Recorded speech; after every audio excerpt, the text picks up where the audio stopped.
This is Dr. Christopher Sernaque hosting episode 20 of Season 6 of the Current Topics in Science podcast.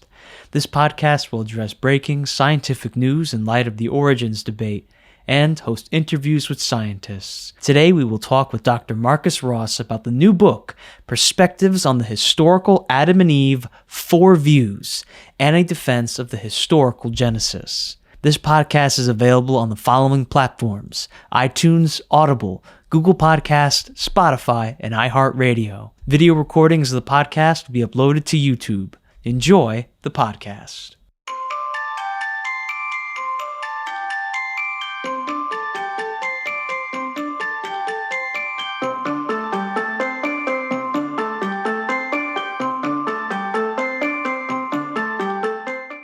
Today on Current Topics in Science, we are honored to host Dr. Marcus Ross.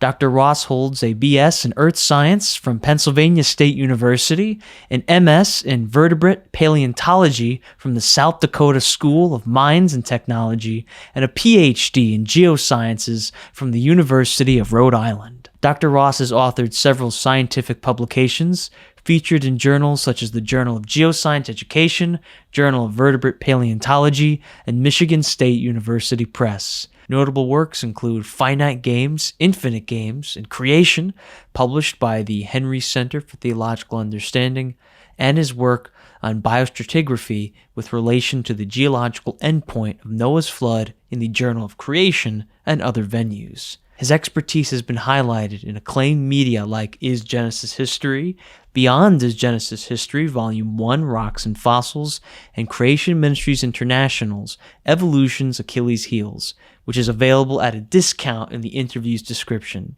He's a fellow of the Center for Creation Studies at Liberty University and the CEO of Cornerstone Educational Supply, which provides science supplies for homeschool students, K-12 schools, and universities. And now, without further ado, good afternoon, Dr. Ross. How was your day and how are you doing? Oh, well, good afternoon to you, Chris, and thank you very much for having me on. I'm doing great. The afternoon is warm here in Virginia, and we're doing our work here at Cornerstone. It's been a good year so far. Amen. It's a pleasure to have you back on Current Topics in Science. And since this is Current Topics in Science, let's quickly look at this week's current topic. This is an article by Professor David Mindel called Evolution's New Narrative. The article's point is life is a decentralized, horizontal network, not merely a centralized, hierarchical tree. Professor Mindel argues the conventional narrative for evolution is outdated. I'm not casting doubt on the fact of evolution. In vertical evolution, genetic material passes from parents to progeny. By contrast, horizontal evolution often entails transfer of genes that is not from parents to progeny. By taking both horizontal and vertical evolution into account, we can understand the phylogeny for all of life, the overall pattern of genealogy as a network. This network resembles the tree familiar to us from the conventional model of evolution, but it adds horizontal connections among branches as species alternately diverge and integrate. He also argues that it is a misconception to believe that all organisms, including human beings, are intelligently designed, and that a better conception is that organisms change over time by process of evolution and often include inefficient features. Dr. Ross, what do you think of this current topic? Does evolution need a new narrative?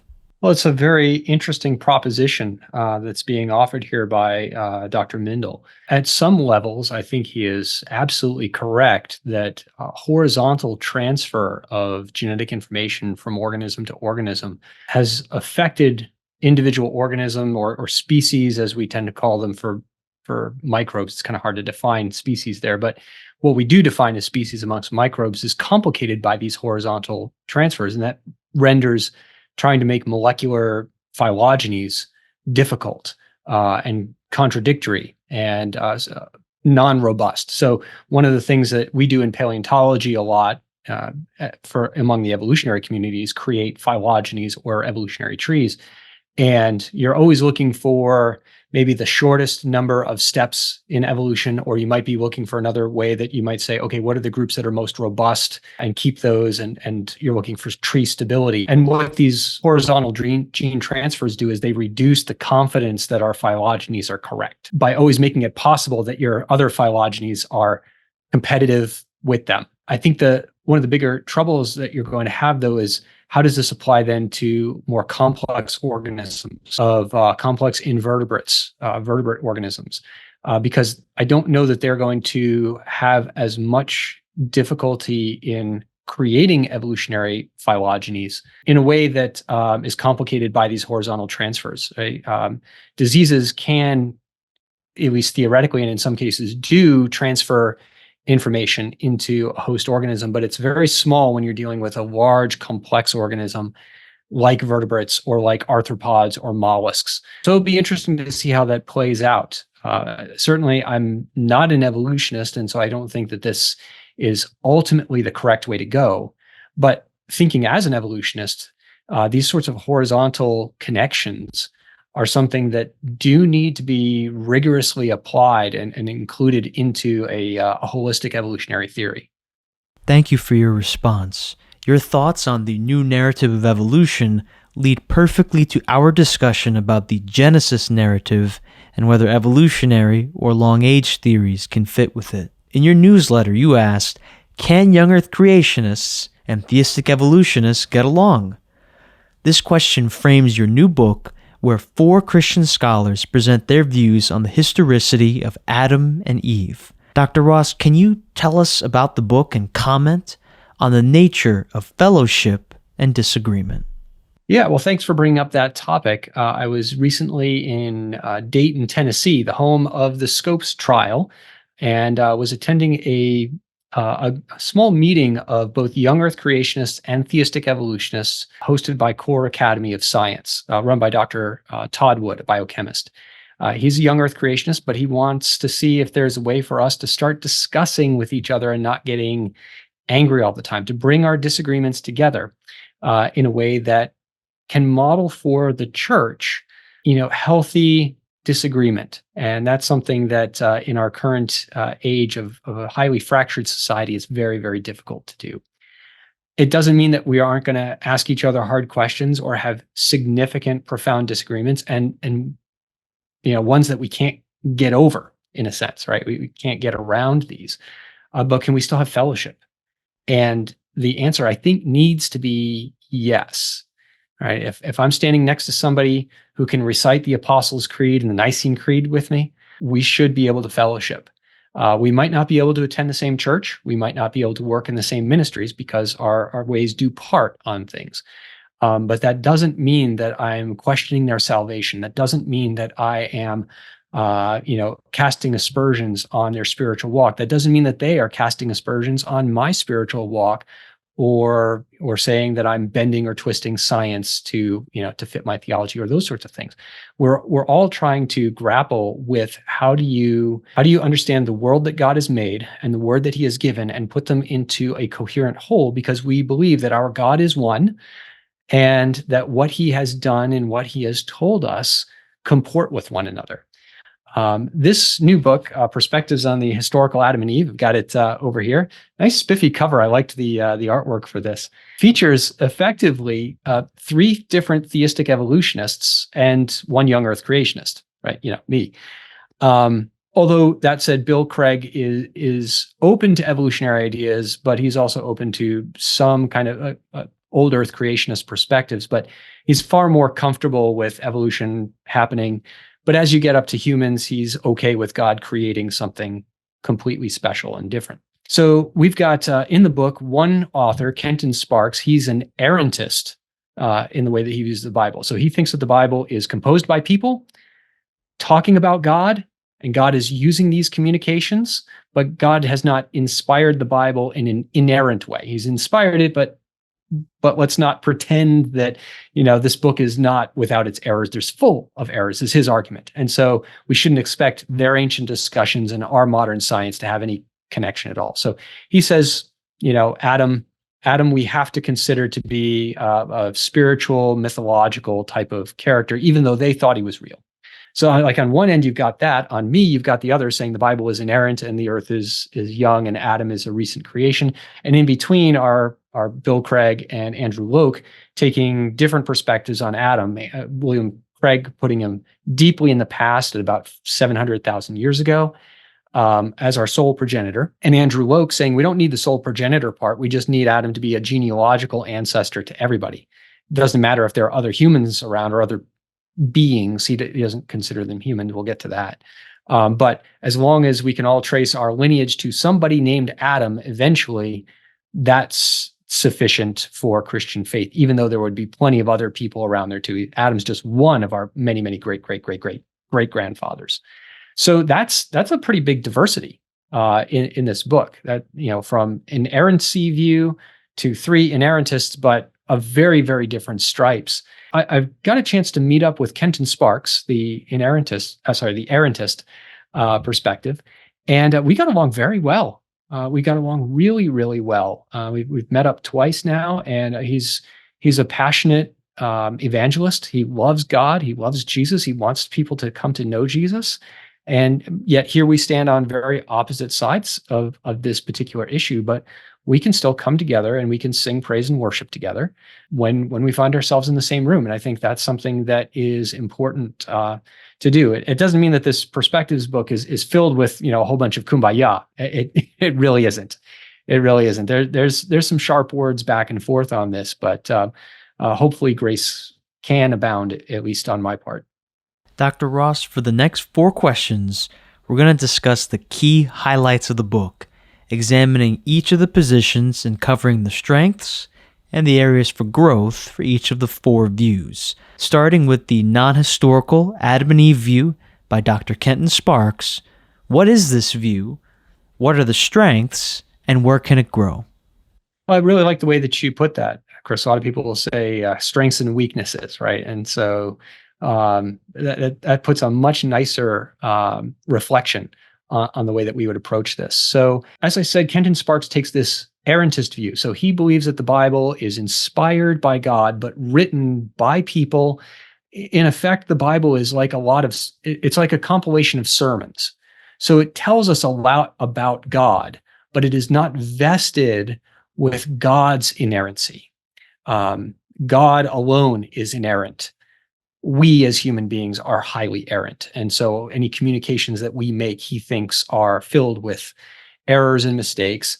And as a result, then he doesn't think that there's going to be any reason to think that what they thought about human origins and what we think about origins today should actually mesh together. They were ancient people that knew limited things. We're modern scientific people who know more things. And what we know seems to not work with the ancient world. But that's all right, because what we really need to derive out of these are the spiritual truths of things to understand their culture and the way that God was working through them in order to accomplish his ultimate purpose in the incarnation and death, burial, and resurrection of Christ. To address that, Sparks spends a bit of time bringing us through some very difficult passages in the Bible of what seem to be contradictions or errors. And for the Christian, that holds to inerrancy, this makes for difficult reading. He brings up some very challenging aspects of the biblical text, from laws in Exodus that we would find morally reprehensible. He brings up an example of, if you're a slave owner and you beat your slave to death, you have to pay a fine. But if you're a slave owner and you beat your slave and they don't die for 2 or 3 days, but then they die, then you're okay. And you can look up that law. He's got the references right in there. It's tough. And his argument is, is this possibly the work of a good and loving God? I don't think so. Ergo, the Bible is this, communication from people concerning God. And one of the things that I think is really well done about his article is that it's a very coherent position. It's a very cogently written, coherent perspective. In a sense, almost if I were pushed out of Young-Earth creationism for whatever reason, I think that Kenton Sparks, even though I don't like the idea of errancy at all, is probably the other most coherent position in the book. If you're holding to inerrancy, I think, honestly, the Bible is going to push you towards a young earth creation view. And if you can't get there, the workarounds that you have to do for old earth creation or theistic evolution of various types that are inerrantist end up being very, very problematic. And an errantist view is a solution. And I would certainly rather see somebody hold to various theistic evolutionary views or an errantist view of the Bible and still proclaim Christ as Lord and Savior than have somebody abandon the faith altogether. That's not something you often hear in these sorts of debates. You know, it's my way or the highway. Well, I don't want anybody going down the highway. It's wide and it's easy and it leads to perdition. As far as places for growth, the three questions that we were asked to address in the book were: what is your perspective on the biblical text regarding human origins?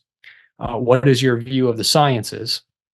And how does this viewpoint of the two affect the work and the efforts of the church? Sparks spends very, very few pages dealing with the scientific evidence. He kind of lays out maybe 3 pages total of scientific discussions on that. And so that component of his argument is very, very light, in part because he doesn't feel that he needs to do much about it.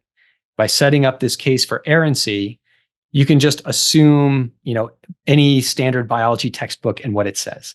And that's fine. And he chides, especially young earth creationists, for some of their attempts to re-understand things like radiometric dating and the like. And he does so sort of gently, but it's still a bit of a chide. And I think in my response to him, I kind of show that what you are expecting them to do is actually not the way that science necessarily has to operate. So one of my critiques was about a claim that he said that basically the rate team came to a idea of accelerated nuclear decay from religious commitments and not from scientific ones, and therefore kind of we shouldn't have to address it. That's not a scientific thing to do. And in my response, one of the things that I made mention of is that scientific hypotheses are not generated in a scientific way. Scientific hypotheses can come from all manner of different types of human intellectual activity. And I gave a couple of different examples in the history of science of really peculiar ways that people have come up with ideas. One of them being Kekulé, who is a chemist, and he had a dream he had this wild dream of atoms that were kind of gambling about and dancing and grabbing each other and whatnot. And from this dream, he conceived of the idea of carbon being linked together in long chains. And this was one of the beginning phases of organic chemistry, where we recognize that carbon binds to carbon to carbon to carbon with these other, components of oxygen or hydrogen or what have you connected. He had another instance where he kind of fell into this weird trance looking at a fire, and he sort of saw this snake that wrapped around and was eating its own tail. And from that, he got the idea that maybe carbon atoms could be arranged in a ring-like structure. And from that, he postulated the structure of the benzene molecule as a ring. Likewise, completely throwing wide open the discipline of organic chemistry. Now, it turned out that some of these hypotheses didn't end up being quite correct. But that's not surprising given that, he's working in the 1800s. We didn't know a whole lot about chemistry, but where did the idea come from? A very non-scientific process, right? So the ideas for developing hypotheses can come from anywhere. The question for science is, what do you do with it? Can you actually bring it to a bench, to a table, to a field outcrop? Can you test it with science? And with the rate team, they could do that. They came up with an idea. It came from a certain combination of knowledge of the world and understanding of scripture. And from that, they said, this is our hypothesis, and let's go test it. So I think that is a good way of addressing some of the concerns that Kenton Sparks had about that. And I think that that reflection on science would be a place where I'd hope that we could see something better come out. Thank you for covering that, Dr. Ross. Let's take a look at the next view, called the Mytho-Historical Atom View by Dr. William Lane Craig. What is this view? What are its strengths? And where can it grow?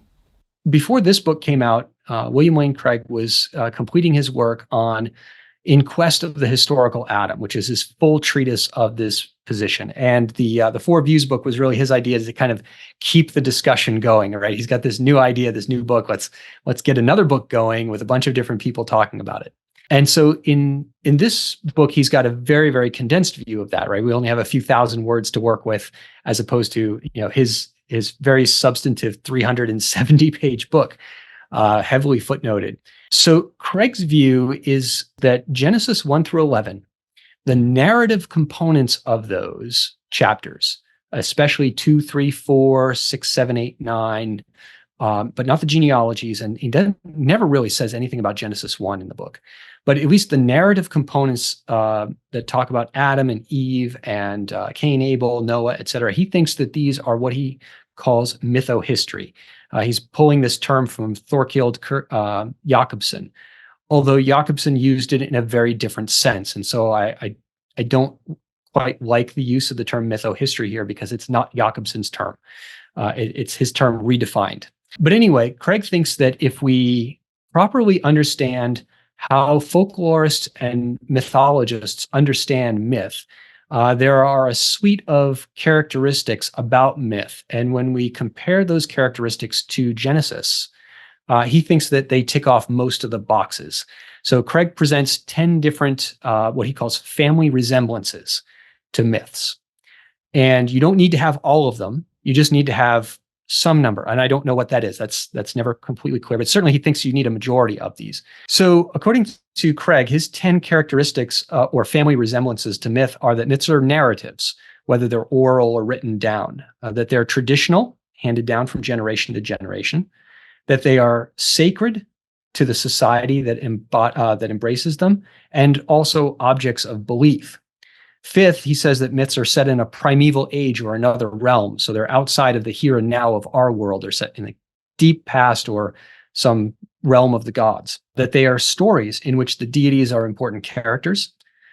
Seventh, he says that myths seek to anchor our present realities, like cultural practices or religious practices, in primordial time. Eighth, he says that myths are associated with rituals, that myths correspond or myths entail a correspondence between the deities and nature.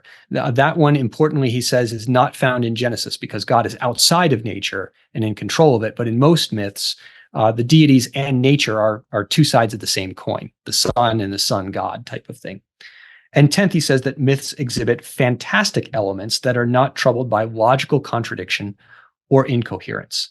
So you take these 10, and he says if you line up Genesis on these 10 family resemblances, we get about 8 of them, probably. And so he thinks that it is then appropriate to classify the narratives of Genesis as mythohistory.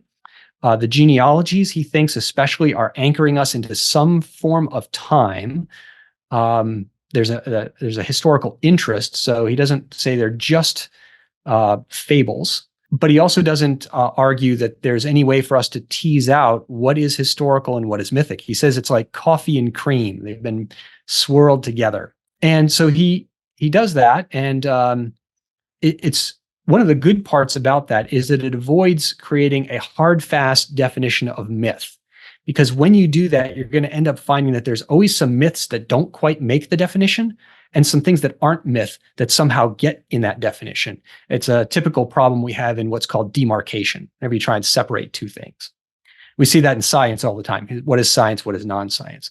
So by doing a family resemblances approach, Craig can avoid that problem. And I think that's a good approach towards asking whether something is myth or not. From there, he also then ties in the question of human origins and says, looking at the evidence of Neanderthals and the types of cultural artifacts that they have left behind, he believes that they are entirely human.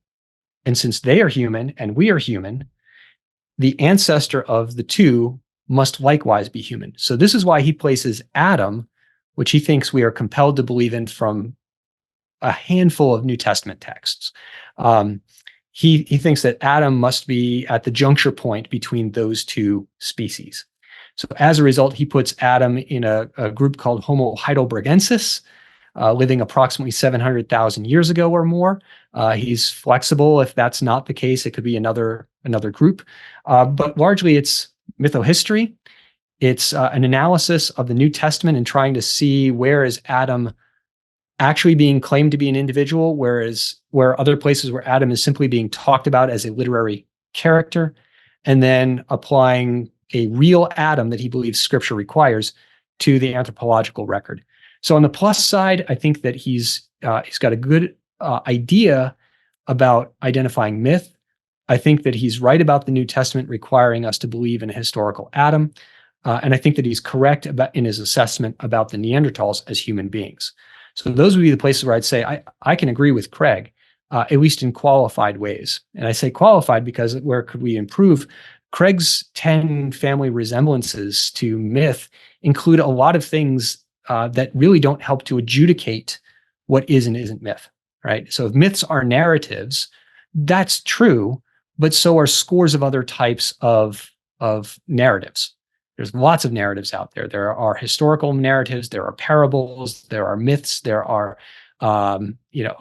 chronicles. There can be even poetic histories. So when we see the crossing of the Red Sea, for example, we see that as a historical narrative, and then we see the song about it, which is anchored in history. So when I looked through those 10, really, I think what it comes down to is Craig only has two characteristics for myth. And that is his interest in origins of things, what we call etiologies. And second, this idea of fantastic elements or inconsistencies. So what are those things for Craig? He thinks that creation in 6 days is just crazy talk. And nobody even in the ancient world would have even believed that. He thinks that a talking snake in the garden is just crazy, and that nobody in the ancient world would have thought that was possible. So why would we? But he doesn't even require that the ancient authors thought it was crazy. If we think that it's crazy enough, then we can call it, illogical or an inconsistency or fabulous in some way, fantastic. And I think what this reveals more than anything else is Craig's own levels of credulity with the text.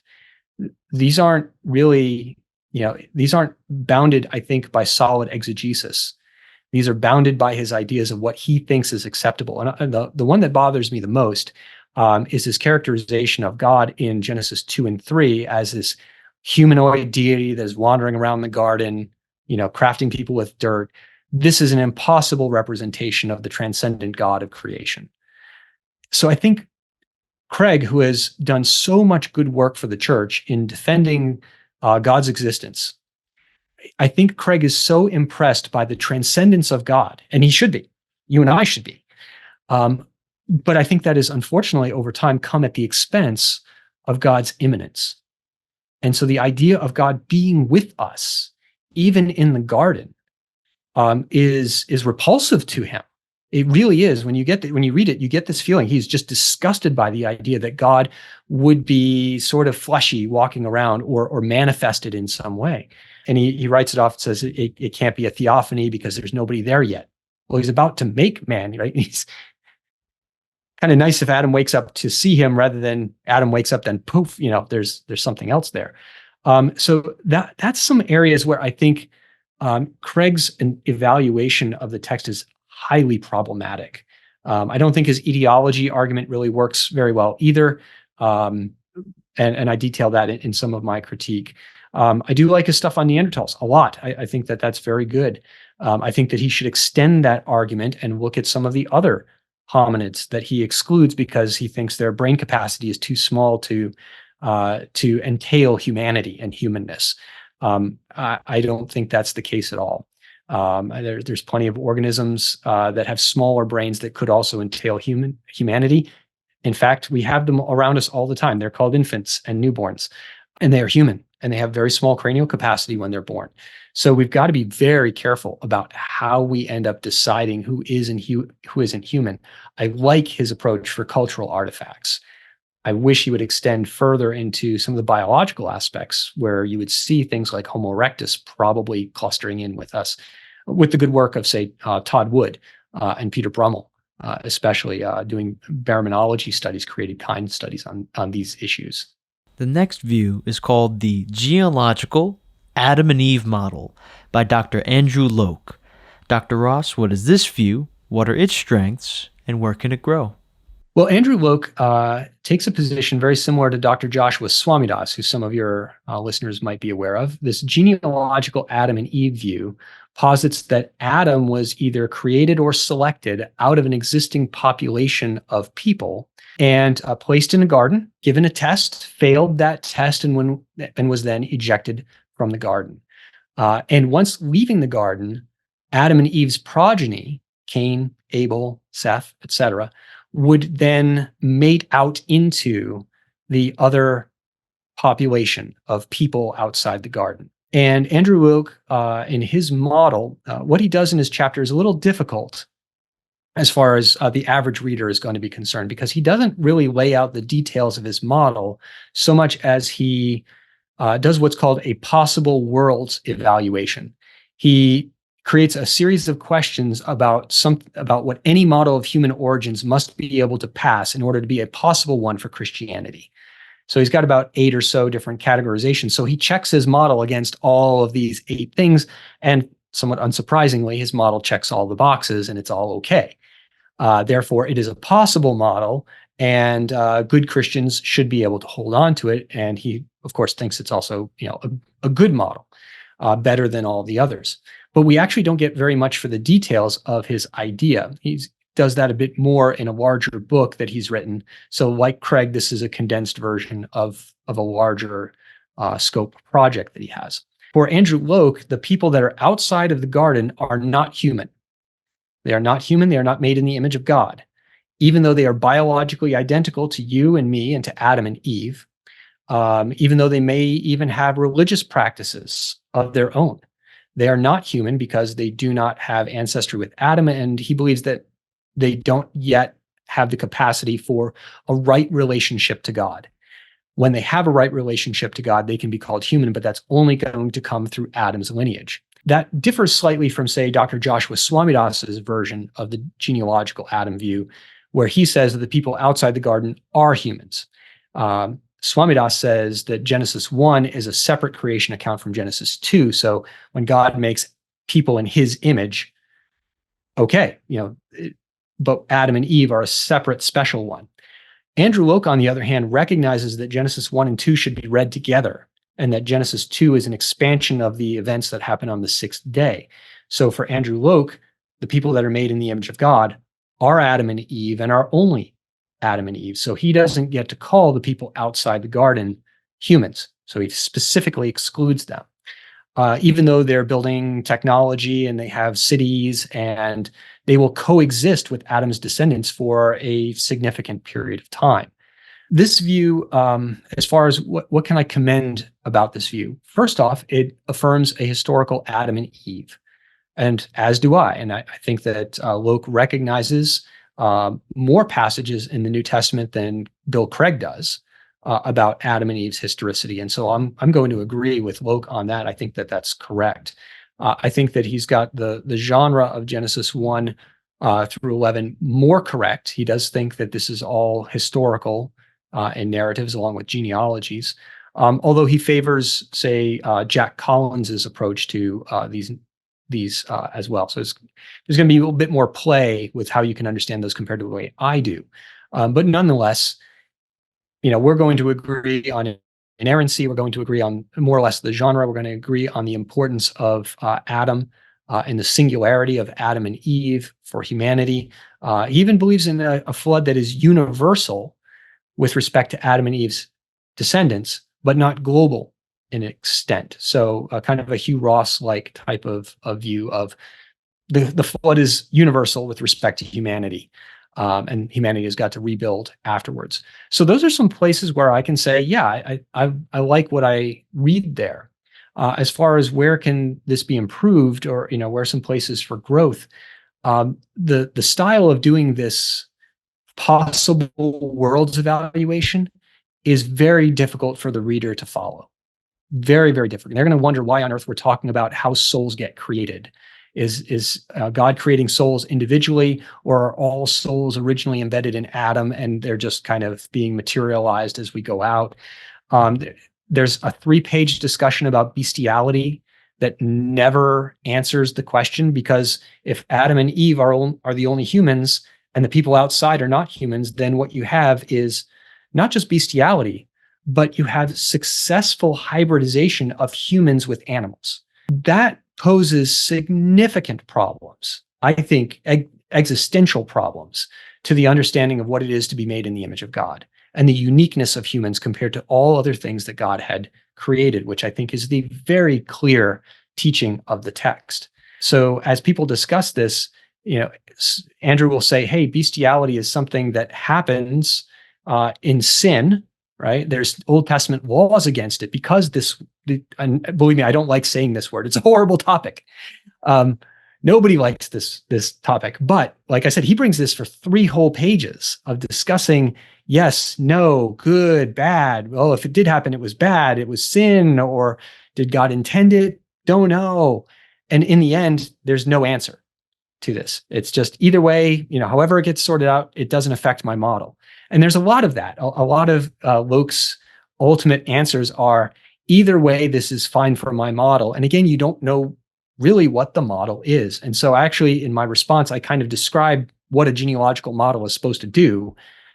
And then I address a few of these issues. I think that Loke too strongly tries to restrict humans to just Homo sapiens living very recently. I think that he has relied on Swamidas's work too much to think that genealogical spread happens very quickly, when in fact there's multiple models out there, and Swamidas has only chosen the ones that actually allow for fast genealogical spread, not the ones that seem to show it a lot slower. This is an area where he and I have had some back and forth on this. And yeah, there's a lot of scientific problems with Loke's evaluation. I think there's a lot of theological problems with it as well. And it's just not a very coherently written article. So I found Loke's chapter actually the most difficult to read. It was not very clear in a lot of ways, and I think that's unfortunate.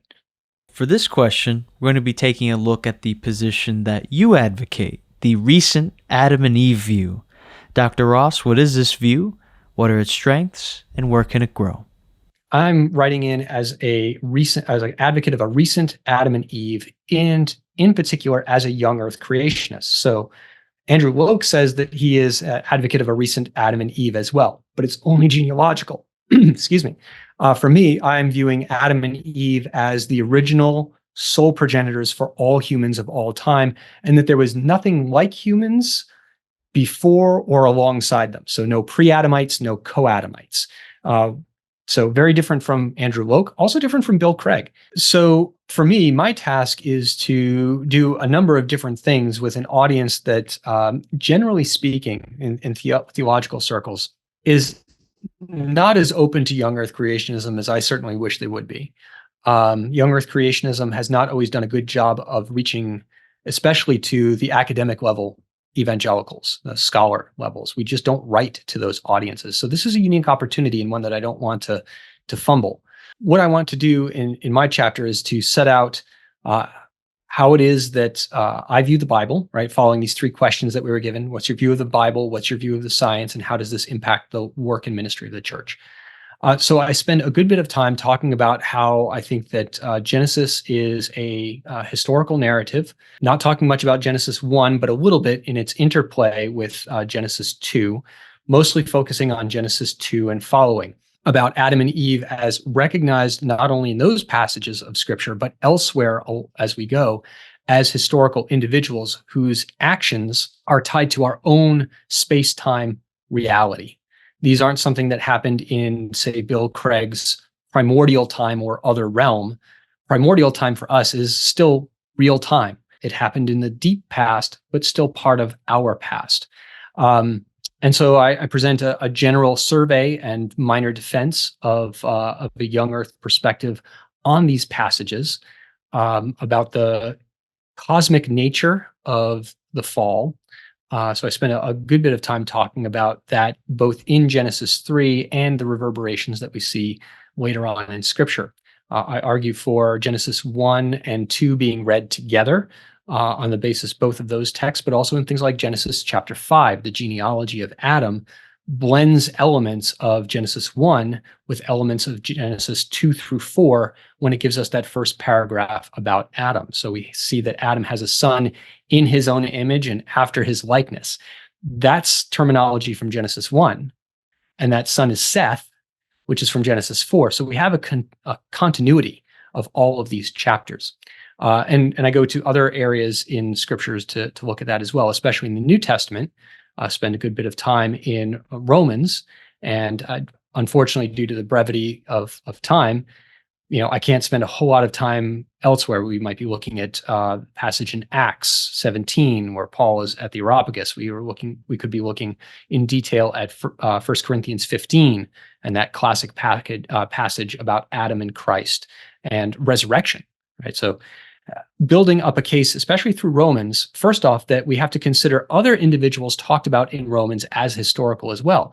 Just before Adam is discussed, Abraham is discussed. And I raise a question in the book of, does anybody question the historicity of Abraham? Well, not in Romans 4. In fact, Paul is very clear that the real historical faith of Abraham serves as an example to the existing Church of Rome, which is made up of Jews and Gentiles. And he chooses Abraham because Abraham is not a Jew, right? He's a father of the Jews, but he comes to faith from God as more or less a Babylonian who is uncircumcised, right? He gets circumcision as the promise, right? This is the symbol of God's work with him, and all that happens in faith prior to anything else. So we establish, or at least I try to establish, hey, we've got a historical Abraham here. So when we then turn to Adam, of course, we're going to be looking at a historical individual, especially when we see the interplay of how many times the event and the person of Adam is contrasted with the events and person of Christ.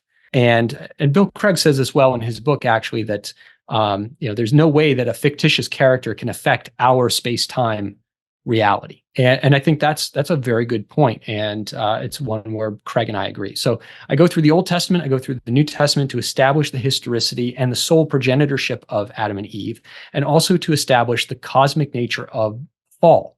That the fall is not just something that affects the spiritual condition of humanity. It brings in their spiritual and physical death. And Roman scholar Tom Schreiner would be a great scholar to look at on that. He's got a very, very potent argument for that in his commentary on Romans. But also that if we keep reading Romans beyond chapter 5, right? A lot of people just focus on this because this is about Adam, but you keep on reading and get to chapter 8, and you find that the whole creation is groaning, and it's groaning like a woman who's in pains of childbirth. Well, where do we see curses and groanings related to childbirth? Well, there's one clear place, right? It's one very, very clear place, and that is Genesis chapter 3. So if the cosmos itself is groaning and travailing and waiting for the redemption of us, of we believers, and the culmination of that, then it seems to me that the curse is cosmic. It is not something that is simply related to humanity. It's, the effects of the fall and the curse on the ground and the serpent extend out into the entirety of the natural economy. From there, I also talk a little bit about the nature of Noah's flood as an important aspect, because when it comes to human history, it reduces all of the pre-flood population down to a new founding trio. It's the three sons of Noah and their wives that are going to be repopulating the world. And so we talk a little bit about that, not nearly as much as I would have liked, but it also is an important setup for then the scientific discussion, where I establish a young-Earth creationist perspective on geology, generally speaking, and for the human fossil or hominin fossil record in particular as being a group of post-flood deposits.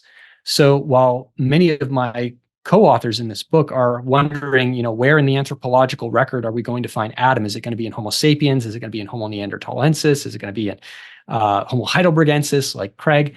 My argument is you're actually looking at the remains of Noah's descendants as they scatter across the earth. You're actually not seeing Adam where you think you are. And then I introduced some of the work done by Young-Earth Creationists to try to evaluate who is and who is not humans, these methodologies, and introduce these methodologies, and then evaluate the hypotheses generated from those methods. So, for example, we might take all the skeletal information that we have from these different organisms, throw them into a computer program, as Todd Wood and Peter Brummel have done over time, and say, do we see clusters of things around us as humans that are easily separable of clusters of things that are not human, like chimpanzees? And sure enough, we do. We see that there's these taxa that tend to be around us. Chimpanzees are elsewhere, and things like Australopithecines are elsewhere. So, like an evolutionary phylogeny that we talked about at the beginning of this program, this is a hypothesis. It's not a conclusion. It's a hypothesis of potential relationships. And how we go about testing that is then looking at cultural artifacts. And are there cultural artifacts that seem to indicate human cognitive capability in these clusters of things that seem to be similar to us in some ways? And I would argue that we do see that for quite a few things, and that our definition of humanity then needs to be broadened out beyond Homo sapiens to include Neanderthalensis, Denisovans, Homo erectus, and Homo heidelbergensis. I'm fine with all of those, but I extend it further than Craig does. And so those are the things that I tried to do, and I had a lot of help. I certainly consulted with Dr. Wood. I consulted with a Hebrew expert in order to go through the Old Testament, and that was immensely helpful. I sent this according to others, trying to get as much feedback as I could from those who have expertise. So on the positive side, everything, right? On the positive side, I think that I provide a very strong argument for why we should be understanding Adam as a historical individual, why the curse is something that should be reckoned with as a cosmic event. I hope that I have presented the readers with a fresh view of Young-Earth Creationism that is not often seen. Most of these folks don't bother reading anything from Young-Earth Creationism, or what they do read is just pop-level stuff. And I also wanted to bring in a demeanor to this article that would not sound like a lot of the pop-level kind of culture warrior stuff that's out there. That is not doing us any good. So we need to be respectful of our peers. We need to present our case with rigor, and I hope that I was able to do that. On the negative side, I'll say this. One of the criticisms I got from Joshua Swamidas that I think is very correct is I don't deal with human population genetics issues. I don't deal with the arguments from Human Genome Project and population genetics that say that our population could not be condensed down to just 2 people, but that the human population was always measured in thousands of individuals. That would be for Homo sapiens. And since I think Homo sapiens is actually a group that arose from Noah, and that they might not have been Noah's physical form itself, I'm okay with that. But it does amplify actually my problems of dealing with genetics, because now we have to incorporate the genetics of Homo sapiens, Neanderthals, Denisovans, and anything else that might be human into a founding trio from Noah, and from that down to Adam. And so on the issue of human genetics, I was told I completely dodged the issue. And I did. Part of the reason is I'm a paleontologist. Genetics is not the sort of thing that I have spent time studying, and I know that if I started talking about it, I'd do something wrong. But that's a viable criticism, and it's one that Young-Earth Creationists need to address. And so here's a plea for help in Young-Earth Creationism. It's got to be good work, though. It's got to be really good work. It's got to be solid, and we've got to be willing to present that work not only to each other as Young-Earth Creationists, but also further out from that and get hard criticism, get iron sharpening iron. And our brothers and sisters in Christ who are old Earth creationists and theistic evolutionists are iron who can sharpen our iron, even if we disagree strenuously over this issue.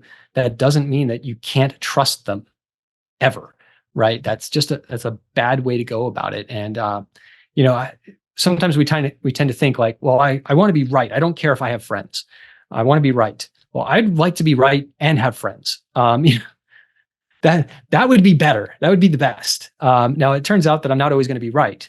I still hope at that time that I have friends, so that those friends can help correct me towards being right, right? So that we all together, in the spirit of the Holy Father, work together towards betterment. So that's an area where I could do better. Bill Craig certainly thinks that I could have done better in arguing my case. He says of two of the writers that, they did fine presenting their idea, but they didn't argue their case. It's like, well, actually, you go back to those three things we were supposed to do. Arguing for our case was not one of them. It was actually present your ideas, on these things. The responses that I got back were very interesting. Craig and Loke were very similar in kind of demanding that I have a full-throated defense of young Earth creationism, including dealing with distant starlight. Both of them bring up that topic. It's like,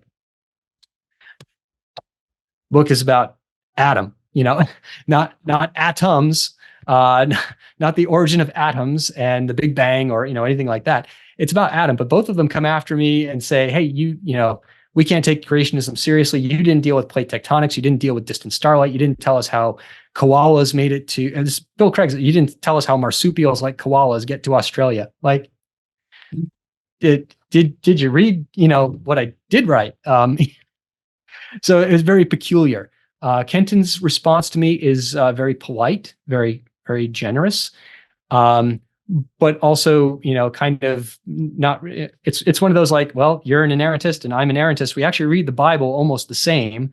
We both recognize that these are intended to be historical documents that tell about the origin of the world. And Kenton says, but they're wrong. And I say, and they're right. And it's kind of like, what do you do with that? So Kenton actually kind of turns and pivots and continues a critique of Bill Craig and Andrew Loke in his response to me. So it makes for interesting reading. And in some of these types of books, sometimes you get really good interplay between the authors as they write and respond and have their rejoinders. And in other times you get people who just completely talk past one another.